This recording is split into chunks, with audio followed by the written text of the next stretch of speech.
The grand chamber of the Galactic Council stretched wide like an open sky.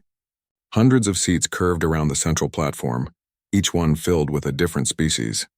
Some had scales. Some had fur. Some glowed with their own light. Ambassador Talon stood at the platform, his reptilian eyes cold and sharp. He looked at the hologram floating above him. A blue and green planet turned slowly in the light. Earth, Talon said. His voice echoed through the chamber. A primitive world, rich in water, rich in minerals, and completely defenseless. The council members leaned forward. Some whispered to each other. Others watched in silence. Talon touched a control and the image changed. Now they saw cities with tall buildings, roads filled with vehicles, light spreading across the dark side of the planet. They have radio signals, Talon continued. Simple satellites. Chemical rockets that can barely reach their moon. They are in their early space age. They know nothing of us. They have no shields, no energy weapons, no faster-than-light travel. He paused and smiled. They are children playing with toys. Counselor Mirax shifted in her seat. Her insect-like body clicked softly. Ambassador Talon, she said, her voice careful and measured. We should study them more. Our scans show many satellites, more than we would expect for such a young civilization. Why do they need so many? Talon waved a clawed hand. Communication, weather monitoring. Perhaps they watch their own planet. It means nothing. They are primitives, and yet, Mirax pressed, they have not responded to our scout ships. Most young species panic when they detect us. They send signals. They try to communicate, but Earth remains silent. Why? Because they did not detect us, Talon said firmly. Our stealth systems are perfect. They see nothing. High Arbiter Kulon watched from his seat at the highest point of the chamber. His body was made of pure energy, shifting between colors like water catching sunlight. He had lived for 3,000 years. He had seen empires rise and crumble to dust. Something about this situation troubled him, but he could not name what it was. What do you propose, Ambassador? Kulon asked. His voice was soft but carried to every corner of the chamber. Talon straightened. We send a fleet. Not a large one. 12 ships will be enough. We arrive, we show them our power. We give them a choice. Join the council as a servant species or face destruction. They will surrender. They always do. How many times have you done this? Asked another council member. 23 worlds, Talon said with pride. All now serve the Vixari Empire. All now pay tribute. Earth will be the 24th. Mirax stood. I vote against this action. We should send diplomats first, scientists. We should learn more before we threaten them. Waste of time, Talon snapped. They have nothing to teach us. They have nothing we need except their world and its resources. The council debated for hours. Some agreed with Talon. Some agreed with Mirax. High Arbiter Kulon listened to all of them. Finally, he raised one glowing hand. The chamber fell silent. We will vote, Kulon said. Those in favor of Ambassador Talon's proposal signal now. Lights appeared around the chamber. More than half. Talon's faction had won. The motion passes, Kulon said quietly. Ambassador Talon, you may assemble your fleet. You will go to Earth. You will offer them terms, but you will not attack unless they refuse. Is this clear? Talon bowed his head. Perfectly clear, High Arbiter. We will arrive in 6 months. By then, Earth will be ours. The council session ended. The members filed out slowly, talking among themselves. Kulon remained in his seat, staring at the hologram of Earth. The planet looked peaceful, beautiful, harmless. So why did he feel such unease? Deep beneath the Rocky Mountains, in a facility that appeared on no maps, alarms began to sound. Red lights flashed along empty corridors. Computer screens filled with data. Commander Doyen sat at his station and watched the numbers scroll past. He was 45 years old. His hair was starting to gray. He had worked in this facility for 20 years. His entire adult life had been spent waiting for this moment. Commander, said the young officer at the next station. Her voice shook slightly. The deep space array detected movement. 3 scout ships. They passed through the outer system 2 days ago. They scanned us and left. Confirmed?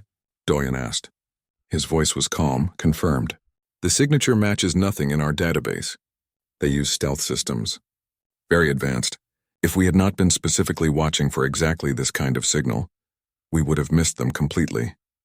Doyen nodded slowly. For 70 years, Earth had been watching the stars.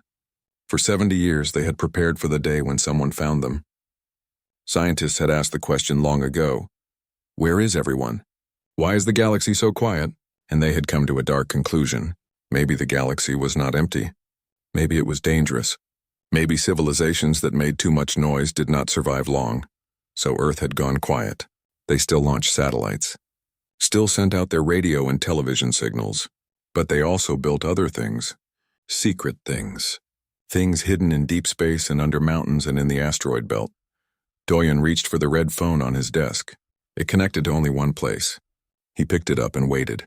It rang twice, yes? Said the voice on the other end. This is Commander Doyen at Deep Space Command, he said. I need to speak with the President. We have first contact. Unknown vessels scanned our system. Based on their trajectory and speed, they will likely return with a larger force. There was a pause. Please hold, Doyen waited. Around him, the facility came to life. More officers arrived at their stations. Screens showed different views. The moon, Mars, the asteroid belt, Jupiter, all the places where Earth had built its hidden defenses. Commander Doyen. The President's voice was clear and steady. Give me your assessment. 3 scout ships surveyed us 2 days ago. They were stealthy but not invisible. We tracked them the entire time. They scanned our civilization level, our technology, our defenses. They saw what we wanted them to see. Cities, satellites, radio signals. Nothing threatening. Did they detect our actual defenses? No, sir. All hidden systems remained undetected. As far as they know, we are exactly what we appear to be. A young civilization with primitive technology. Good. What happens now? Based on historical patterns from our theoretical models, they will debate what to do with us.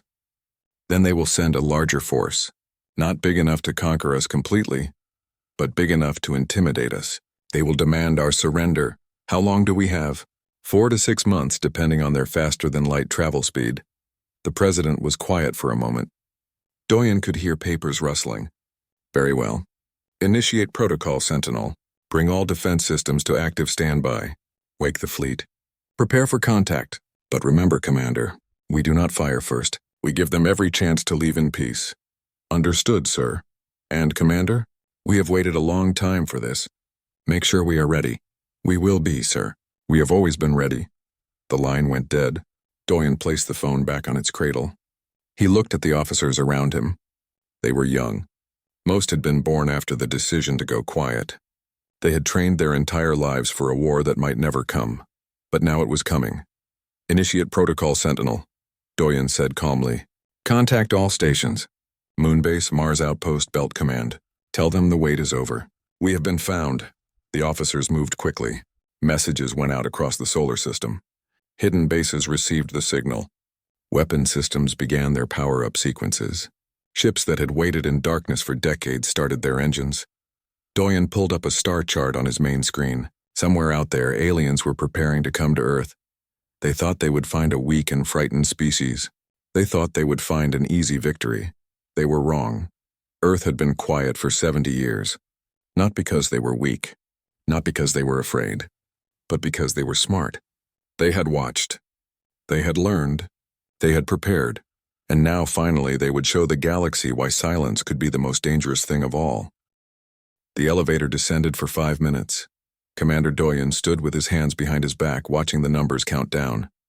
Beside him, a young recruit named Bora shifted nervously from foot to foot. She was 22 years old, fresh out of training. This was her first day at Deep Space Command. How deep does it go? Bora asked. 3 miles, Doyen said. Carved directly into the mountain, the rock shields us from any scan. Satellites, radiation detectors, seismic sensors. Even if someone stood directly above us, they would see nothing. The elevator stopped. The doors opened. Bora's eyes went wide. The facility stretched out like an underground city. Corridors branched in every direction. Thousands of people moved with purpose. Screens covered entire walls, showing data from across the solar system. The hum of machinery filled the air. Welcome to Deep Space Command, Doyen said. One of 12 such facilities around the world. Come, I will show you what we have been building. They walked through the corridors. Doyen pointed out different sections. The communications hub, the tactical planning center, The living quarters where thousands of personnel spent their entire careers. Everything was clean and efficient. Everything had a purpose. How long has this been here? Bora asked. Construction began 50 years ago. We dug in secret, moved the rock out slowly, made it look like mining operations. By the time we finished, we had the most advanced military command center ever built. They entered a large chamber. Bora stopped and stared. Rows of weapons lined the walls. Not guns, not missiles. Something else entirely. Large tubes connected to power generators. Crystal arrays that glowed faintly. Devices that looked like they belonged in science fiction. Dr. Hana stood at a control panel, running tests. She was 38 years old with sharp eyes and quick hands. When she saw Doyun, she smiled. "Commander," she said. "Perfect timing. I was about to run a full diagnostic on the railgun array." "This is Bora," Doyun said. "New recruit. Show her what we have." Hana gestured to the weapons. Railguns. They use magnetic fields to accelerate projectiles. These particular models can fire tungsten rods at 30 kilometers per second. That is fast enough to punch through any known armor. We have 24 of them positioned around the planet. Each one can hit a target in high orbit with perfect accuracy. And these? Bora pointed to the crystal arrays. Laser weapons, military grade. They focus light into a beam so powerful it can burn through starship hulls. We have stations on the moon, stations on Mars, even some in the asteroid belt, all hidden, all waiting. Bora looked overwhelmed. I thought we were supposed to be a young civilization. Primitive. How do we have all this? Doyen smiled slightly. Because we prepared. 70 years ago, our scientists realized the galaxy might not be friendly, so we made a decision. We would appear weak while we became strong. We would stay quiet while we learned. We sent out our radio signals and our television broadcasts. We made ourselves look harmless. But in secret, we built weapons. We built defenses. We studied every possible threat and created counters for all of them. But how? Bora asked. How did we advance so fast? Hana answered. By focusing. Every major nation on Earth contributed. Scientists, engineers, mathematicians. We shared all our research. No secrets between us. Everything went toward one goal. Protecting Earth. They moved to another section. A massive screen showed the space around Earth. Thousands of small dots orbited the planet. Satellites, Hana explained. The Council saw them during their scan. They probably thought most were for communication or weather. They were wrong. More than half are weapons platforms, disguised as old equipment, disguised as space junk. They have been dormant for years, solar panels folded, systems on minimal power. But now they are waking up. She touched a control. The dots on the screen changed color. Green. One by one. Hundreds of them. Active and ready, Hana said quietly. When the Council fleet arrives, they will find themselves surrounded by weapons they did not know existed. Doyen led Bora deeper into the facility. They took another elevator. This one went down even further. When they emerged, they were in a command center. General Yejin stood at the main console reviewing tactical data. Yejin was 52 years old. Gray hair pulled back in a tight bun. She had spent 30 years in the military before joining Deep Space Command. She looked up when they entered. "Commander," she said, "the fleet is responding. All ships report ready status." "Fleet?" Bora asked. Yejin smiled. "The Council thinks Earth has no military spacecraft. They are wrong." She pulled up a new display. It showed the asteroid belt. Hidden among the rocks were 20 ships. Each one was sleek and deadly. "We built them in space," Yejin explained. "Used materials from the asteroids. Assembled them slowly over decades. They have never touched Earth's surface. Never appeared on any registry. As far as anyone knows, they do not exist." "What are they armed with?" Bora asked. "Everything we could think of. Railguns, laser arrays, nuclear-pumped plasma missiles. Each ship can operate independently or as part of a coordinated strike. We have run simulations for decades. We know exactly how to fight. A young man approached, Agent Minho.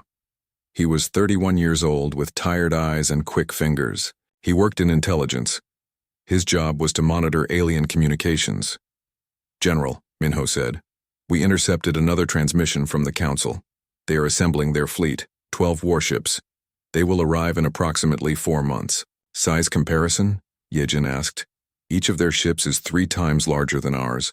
Heavily armored, energy shields, plasma weapons. They are designed to intimidate." "But," Doyen prompted. Minho grinned. "But size is not everything. Their ships are old designs, built for conventional warfare. They expect to face primitive defenses, slow projectiles, chemical explosives. They are not ready for what we have." Yejin nodded. "Our weapons are faster, our targeting is more precise, our ships are smaller but more maneuverable, and most importantly we have something they do not." "What is that?" Bora asked. "Surprise," Doyen said. "They think they know what they are facing. They have no idea." Minho pulled up another screen. It showed a translation of alien messages. Bora read them slowly. Her expression changed from curiosity to anger. The messages were arrogant. The aliens discussed Earth like it was property. They argued about which species would get which resources. They made jokes about primitive humans. They seemed certain of victory. "They think we are nothing," Bora said quietly. "Yes," Doyen said. "And that is exactly what we want them to think, until the moment we prove them wrong." They returned to the main command center. Doyen stood at the central console and addressed his team. Officers from every department gathered around. "You have all spent your careers preparing for this," Doyen said. "Some of you were born into this program. Some of you chose it. All of you have sacrificed normal lives. You have worked in secret, told no one what you do, watched as the rest of humanity lived in ignorance of the danger above them." He paused. The room was absolutely silent. "In 4 months, the Council fleet will arrive. They will demand our surrender. They will threaten us. They will expect us to bow down in fear." Doyen looked around at each face. "We will not fire the first shot. We will give them every chance to leave peacefully. But if they attack, we will show them what humanity truly is. We will show them that Earth is not defenseless, that we are not children, that we have been waiting for them." The officers nodded. Some looked nervous. Some looked eager. All looked determined. "General Yejin will coordinate all military operations. Dr. Hana will oversee weapon systems. Agent Minho will continue monitoring enemy communications. All departments report status updates every 6 hours. We have 4 months to make final preparations. Use them well." The officers dispersed to their stations. Doyen walked to a window.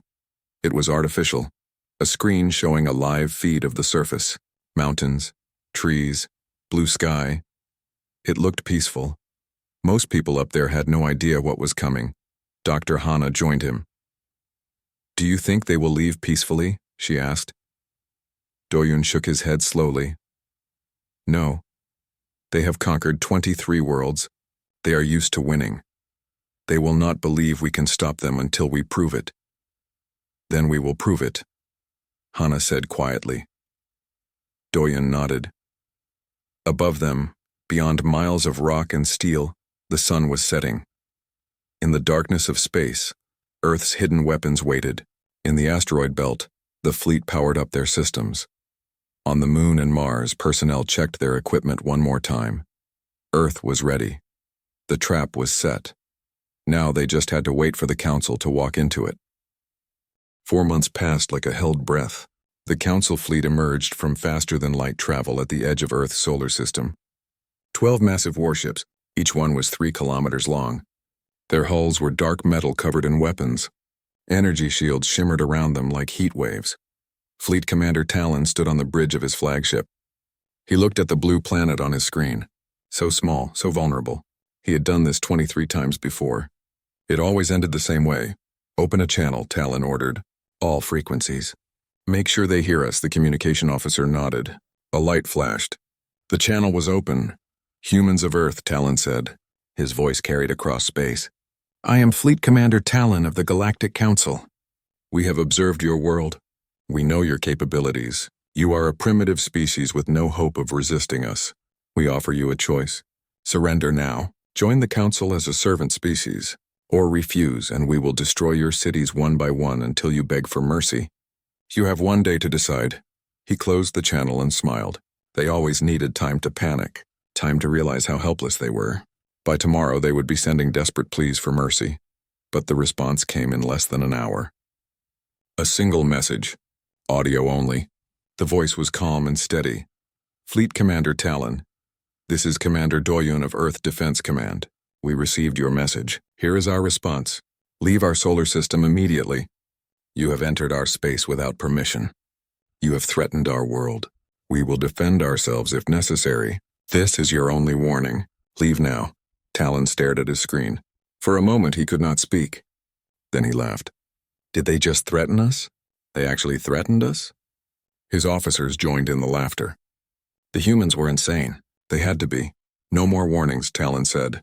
We go in, prepare for orbital bombardment. Target their largest cities. We will show them what happens to species that refuse the Council.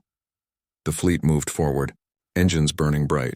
They entered the asteroid belt, navigating between the rocks. Their shields could deflect any debris. Nothing could stop them. Then something changed on their sensors. New contacts, 20 of them, appearing from behind asteroids. The Council ships went to alert status. What are those? Talon demanded. Ships, sir. Human ships. They were hiding in the asteroid field. They just powered up their engines and weapons. How many? 20 contacts. Smaller than our vessels, but they are moving fast. Very fast. Talon felt something cold in his chest. Fear, but he pushed it down. Only 20 ships? Against our 12? They are still outnumbered. All vessels, open fire! Captain Jiho sat in the command chair of the Defiant Dawn. His ship was one of 20. They had waited in the darkness for months. Now it was time. All weapons ready, Lieutenant Sora reported from the tactical station. She was 29 years old with quick reflexes and a brilliant mind. Target locks acquired. Railguns charged. Laser arrays at full power. Wait for my command, Jiho said. He watched the alien ships on his display. They were moving into formation, preparing to fire. Let them commit. Let them think they have the advantage. The alien ships opened fire. Plasma bolts streaked through space, bright and deadly. But the human ships moved. They accelerated faster than the aliens expected. The plasma bolts missed. Now, Jiho said quietly, all ships. Fire at will. The human fleet opened fire. Railguns launched tungsten rods at incredible speeds. Laser beams cut through space. Nuclear-pumped plasma missiles accelerated toward their targets. The first alien ship took 3 railgun hits in rapid succession. Its shields flashed and failed. The tungsten rods punched through the hull. Secondary explosions rippled across the ship's surface. Target 1 shields down, Sora reported. Critical damage to their main reactor. They are losing power. Target 2, Jiho ordered. The human ships moved in perfect coordination. They had practiced this for decades. Every maneuver was precise. Every shot was calculated. The aliens were bigger. The aliens had more firepower. But the humans were faster, smarter, better prepared. On Talon's flagship, alarms screamed. Damage reports flooded in from across the fleet. 3 ships disabled. 2 more taking heavy damage. How are they doing this? Their weapons are too fast, an officer shouted. Our shields cannot track them. And their ships, they move like fighters, not capital ships. Talon watched his perfect fleet fall apart. 5 ships were already destroyed or crippled. The humans danced between his remaining vessels, striking and retreating. Every time his ships tried to focus fire, the humans scattered. Fall back, Talon ordered. The words tasted like poison. All ships retreat to the outer system. We need to regroup. But the humans did not let them go easily. They pursued, harassing, striking weak points. By the time the 7 remaining Council ships reached the edge of the solar system, another 2 were badly damaged. Jump to faster than light, Talon commanded. Now, the Council fleet vanished, jumping away, running back to their territory. On the Defiant Dawn, Jiho watched them go. He did not pursue. That was not the mission. The mission was to defend Earth, and they had succeeded. All ships report status, Jiho said. One by one, the other captains checked in. 15 ships reported minor damage. 3 reported moderate damage. 2 had taken serious hits but were still operational. Not a single ship was lost. Return to base, Jiho ordered. Well done, everyone. We proved something today. Earth is not helpless, and anyone who tries to take our world will pay the price. Deep in his command center, Commander Doyen watched the tactical display as the alien ships fled. Around him, his officers cheered. But Doyen remained quiet. Agent Minho approached. Sir, we are intercepting their communications. They are in a panic. They did not expect this at all. What are they saying? They are calling for reinforcements. The full council military. They want to send hundreds of ships. Doyen nodded slowly. He had expected this. How long until they arrive? Unknown. Could be months. Could be longer. They need to debate, to plan. They will not rush in again. Good, Doyen said. That gives us time. Time to prepare. Time to consider other options. Other options, sir? Doyen turned to face his team. We won this battle, but we cannot win a war against the entire council. We need to make them understand. We are not their enemies. We are not conquerors. We just want to be left alone. Maybe now they will listen. General Yejin joined them. We bloodied their nose, made them respect us. But you are right, Commander. We need to turn this victory into something more, something lasting. A peace, Doyen said quietly. If possible, on our terms. He looked back at the display. In the darkness of space, Earth shone blue and beautiful. They had protected it for now. But the real challenge was just beginning. The Galactic Council chamber was filled with noise. Hundreds of voices arguing at once. High Arbiter Kulon watched from his elevated seat, his energy form shifting through worried colors. He had never seen the council in such chaos. Ambassador Talon stood at the central platform. His scales were pale. His hands shook with rage and humiliation. 5 ships destroyed. 2 more crippled beyond repair. 700 crew dead. This is unacceptable. The humans must be punished. We must send the Grand Fleet. 500 ships. We will reduce their planet to ash. Counselor Mirax clicked her mandibles in disapproval. And what will that accomplish? More death? More destruction? Did you not hear the reports? The humans fought defensively. They warned us. They gave us a chance to leave. We attacked first. They refused our terms, Talon snapped. Your terms were slavery, Mirax shot back. You demanded they surrender their world. Their freedom. What species would accept such terms? Other council members joined the argument. Some supported Talon. Others supported Mirax. The chamber echoed with angry voices. High Arbiter Kulon raised one glowing hand. Slowly the noise faded. We must think carefully, Kulon said. His voice was soft, but it carried weight. Ambassador Talon, you said the humans were primitive, that they had no defenses. You were wrong. Badly wrong. Why? Talon looked down. They hid their capabilities. Our scans showed only basic technology. Chemical rockets. Radio signals. Simple satellites. We saw what they wanted us to see. Exactly, Kulon said. They deceived us. Which means they knew we were watching. They knew someone would find them eventually. So they prepared. For how long? A science officer stepped forward. Based on the technology we observed, at least 50 years. Possibly longer. They built an entire military infrastructure in secret. Hidden bases, a fleet, advanced weapons, all while appearing to be a young, harmless civilization. Kulon let that sink in. What does that tell us about these humans? Mirax spoke up. That they are patient, strategic, they think long-term. They do not act rashly. And dangerous, Talon added. Perhaps, Kulon said. But consider this. They destroyed 5 of our ships. They could have pursued. They could have finished off the wounded vessels. But they did not. They let you retreat. Why? The chamber fell silent. Because they do not want war, Mirax said quietly. They want to be left alone, Kulon nodded. I propose we send an ambassador. Not a fleet, 1 ship, 1 representative. We offer talks. We learn more about them, and we find a way to coexist. Talon objected immediately. They humiliated us. We cannot negotiate with them. We must show strength. We already showed strength, another council member said, and we lost. Perhaps it is time for wisdom instead. The debate continued for hours, but slowly opinion shifted. More and more council members agreed with Kulon. Finally, they voted. The ambassador mission was approved, but as a precaution, the Grand Fleet would be assembled, ready. just in case. On Earth, Commander Doyen received the message. The Council wanted to talk.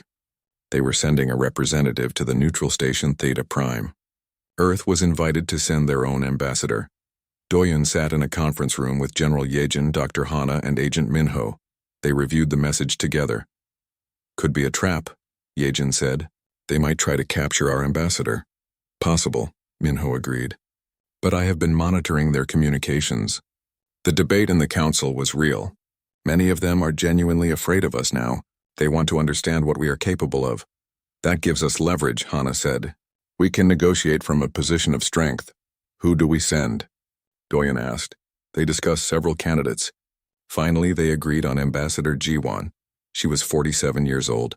A career diplomat, she had negotiated treaties between nations on Earth. She was smart, calm, and fearless. When they offered her the position, Jiwan accepted immediately. What are my instructions? She asked. Doyen laid it out simply. Earth will not surrender. We will not join the Council as servants, but we are willing to coexist peacefully. We want to be recognized as an independent sovereign system. No Council ships in our space without permission. In return, we will open limited trade and cultural exchange. And if they refuse? Jiwan asked. Then we fight, Yejin said quietly. Until we win or until there is nothing left to defend. Jiwan nodded. Understood. I will do my best. 2 weeks later, Jiwan boarded a human ship, the Horizon. It was one of the newer designs, sleek, fast, heavily armed. 2 escort ships accompanied her. The Council needed to see that Earth could project power. The journey to Theta Prime took 10 days. When they arrived, the station was enormous, a massive structure in neutral space where hundreds of species met for trade and diplomacy. The human ships docked smoothly, perfectly. The station controllers were impressed. Jiwan walked into the Council chamber accompanied by 2 guards. The chamber fell silent as she entered. Hundreds of alien eyes watched her, some with curiosity, some with fear, some with anger.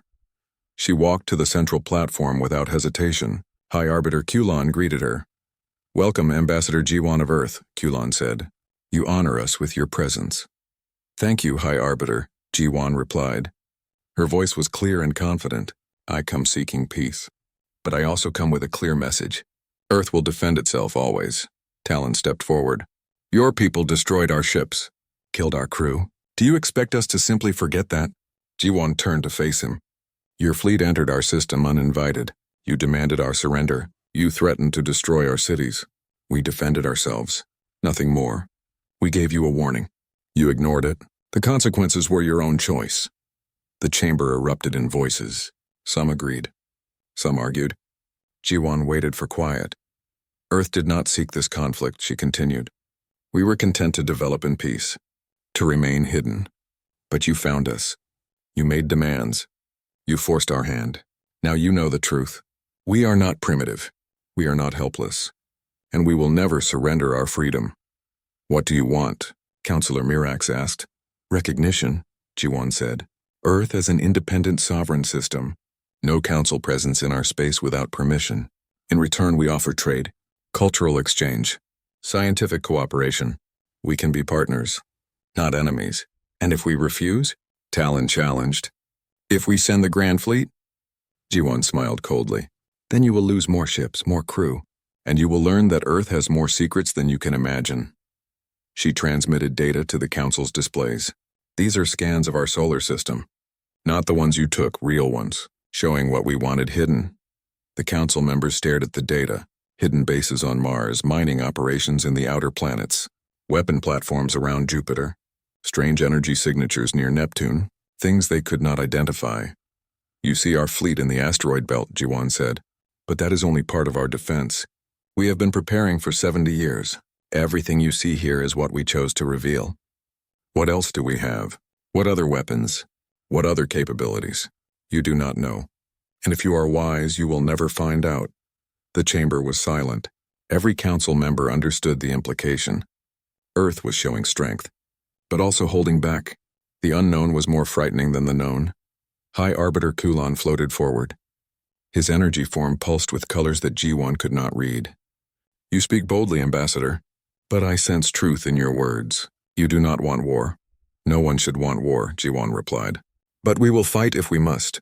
We will defend our home, our people, our freedom. That is not a threat. That is a promise. Kulan was quiet for a long moment. Then he spoke to the entire council. I have lived for 3,000 years. I have seen empires rise and fall. I have watched species destroy themselves through pride and arrogance. These humans remind me of something we have forgotten. That strength comes not just from weapons, but from will, from determination, from the refusal to be conquered. He turned back to Jiwan. We will consider your terms. The council will debate. But know this. You have earned respect today, not through conquest, but through courage. That is rare in the galaxy. Jiwan bowed her head. Thank you, High Arbiter. I await your decision. She left the chamber with her guards. Behind her, the council began to argue again. But this time the tone was different. This time they were actually listening. The negotiations took 3 months. Ambassador Jiwan remained at Theta Prime, meeting with council representatives almost every day. Some meetings were friendly, others were tense. But slowly, progress was made. Ambassador Talon continued to argue for military action, but his support dwindled. Too many council members had seen the data. Too many understood that fighting Earth would be costly, perhaps too costly. Counselor Mirax became Jiwan's closest ally. The two met privately several times. They discussed trade routes, cultural exchange programs, scientific cooperation. Mirax was genuinely curious about humanity. Your species is unique, Mirax said during one meeting. Most young civilizations are either too aggressive or too fearful. But humans are balanced, strategic. You prepare for the worst while hoping for the best. We had to be, Jiwan replied. Our history is full of wars, of nations destroying each other. We almost destroyed ourselves several times, but we learned, we grew. When we realized the galaxy might be dangerous, we chose wisdom over pride. And now you offer us something, Mirax said. Jiwan nodded. She had been waiting for the right moment. Now it had come. Dr. Hana sends her regards. She wanted me to share something with the council, something that might change your opinion of us. She transmitted a file. Mirax reviewed it. Her compound eyes widened. This is medical research, Mirax said slowly. Treatments for diseases, genetic therapies, neural regeneration techniques. Yes, Jiwan said. We developed them while preparing our defenses. We studied biology, genetics, medicine. These treatments can help many council species. Cancer, genetic disorders, neural degeneration, conditions that have plagued the galaxy for centuries. Why share this? Mirax asked. This technology is valuable. You could trade it for wealth, power. Because we believe knowledge should be shared, Jiwan said quietly. Because healing is more important than profit. Because we want to show the council who we truly are. Not warriors, not conquerors, but a species that values life. Mirax was silent for a long time. Then she clicked her mandibles softly. It was the sound of deep respect. I will present this to the council. This changes everything. The next council session was different. The medical data was shared with all members. Scientists reviewed it, verified it. The treatments were real. They worked. Species that had suffered for generations now had hope. High Arbiter Kulan floated to the center of the chamber. The humans have shown us two faces. The warrior who defends with deadly precision, and the healer who offers hope freely. Both are real. Both are part of who they are. He turned to face the entire council. I have lived 3,000 years. I have seen true civilization only a handful of times. It is not measured by weapons or technology. It is measured by wisdom and compassion. The humans possess both. They could have kept this knowledge secret. They could have used it for leverage. But they chose to share it, to heal instead of hurt. Even Talon was quiet. He looked at the data, looked at Jiwan. His expression was unreadable. We will vote, Kulan said, all in favor of recognizing Earth as an independent sovereign system. Signal now. Lights appeared around the chamber. More than 3/4. The motion passed overwhelmingly. It is decided, Kulan said. Earth is recognized as independent. No council ships will enter their system without permission. Trade and cultural exchange will begin immediately, and we extend an invitation, not to join as servants, but as equals. When Earth is ready, Jiwan stood and bowed. On behalf of Earth and all humanity, I accept these terms. We look forward to a peaceful future together. The news reached Earth within hours. Cities celebrated. People who had lived their entire lives in secret fear could finally breathe freely.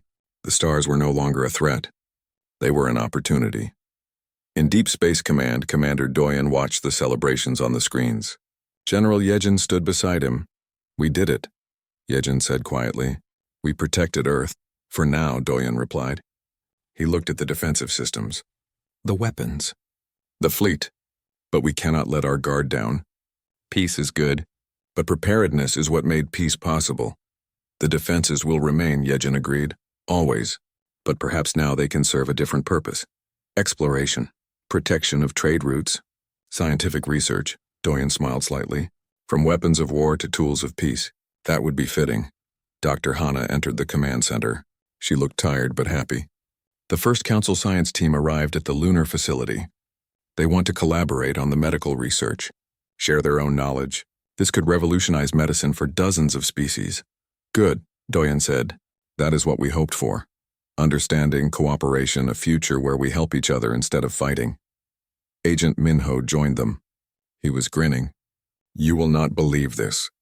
3 council species have requested to establish embassies on Earth, and 5 human universities want to start exchange programs with alien institutions. It is happening fast." Yejin observed. "Good," Doyen said. "The more connections we build, the harder it will be for anyone to threaten us again. Trade, culture, science, friendship, these are stronger defenses than any weapon." Weeks turned into months. The first trade ships arrived at Earth, alien merchants offering goods from across the galaxy, human traders heading out to distant markets. The exchange was cautious at first, but trust grew. Ambassador Jiwan remained at Theta Prime as Earth's permanent representative. She walked the station freely now. Other ambassadors greeted her with respect, some with friendship. The humans had proven themselves, not through conquest, but through strength tempered by wisdom. One day, High Arbiter Kulan invited her to a private meeting. They met in his chambers, a space filled with soft light and gentle music. "You have done well, Ambassador," Kulan said. "Earth has become an example to the galaxy." "We simply stayed true to ourselves," Jiwan replied. "That is more difficult than you know," Kulan said. "Many species lose themselves when they reach the stars. They become conquerors or victims. But humans remain balanced. You fight when necessary. You heal when possible. You prepare for the worst but hope for the best." He paused. His energy form pulsed with warm colors. "I wondered why Earth seemed familiar to me. Now I know. You remind me of the ancients, the first species to achieve faster than light travel. They were wise, compassionate, strong. They helped younger species, guided them, protected them, but they are gone now, lost to time. What happened to them?" Jiwan asked. "No one knows," Kulan said quietly. "They simply vanished one day. But they left behind a legacy. The idea that civilization is not about power. It is about wisdom, about using strength to protect, not to conquer. I think they would be proud of humanity." Jiwan felt a chill. "You think we could be like them?" "Perhaps," Kulan said. "If you remain true to who you are, if you never forget the lessons that made you strong. Patience, preparation, and compassion." On Earth, in a small apartment in Seoul, a young girl named Nari looked through her telescope. She was 8 years old. She loved space, loved the stars. Tonight was special. Her father had told her that alien ships would be visible in orbit, trading vessels from across the galaxy. She adjusted her telescope and found them, lights moving slowly against the dark. "Daddy," she called. "I see them. I see the alien ships." Her father joined her at the window. He put his hand on her shoulder. "Beautiful, are they not?" "Yes," Nari breathed. "Daddy, when I grow up, can I go to the stars?" He smiled. "Yes, Nari, you can go anywhere you want. The galaxy is open to us now. We are part of something bigger, something wonderful. Will it always be peaceful?" she asked. Her father was quiet for a moment. "Nothing is certain, but we are prepared. We are strong, and we are wise. That is the best we can do." Nari nodded and went back to her telescope. She watched the ships move across the sky. They were not threats anymore. They were visitors, partners, friends. The age of hiding was over. The age of fear was over. Humanity had stepped into the light. Not as conquerors, not as victims, but as equals, as protectors of their own destiny. as a species that proved strength and wisdom could coexist. In Deep Space Command, Commander Doyun powered down his station for the first time in months. The weapon systems remained active. The fleet remained ready. But the war he had prepared for his entire life had never come. Peace had come instead. And that, he realized, was the greatest victory of all. He walked to the elevator, rode it up through 3 miles of rock, stepped out into the mountain air. Above him the stars shone bright and clear. Among them, human ships traveled to distant worlds. Human voices joined the chorus of the galaxy. Earth had been silent for so long. Now it sang, and the galaxy was listening.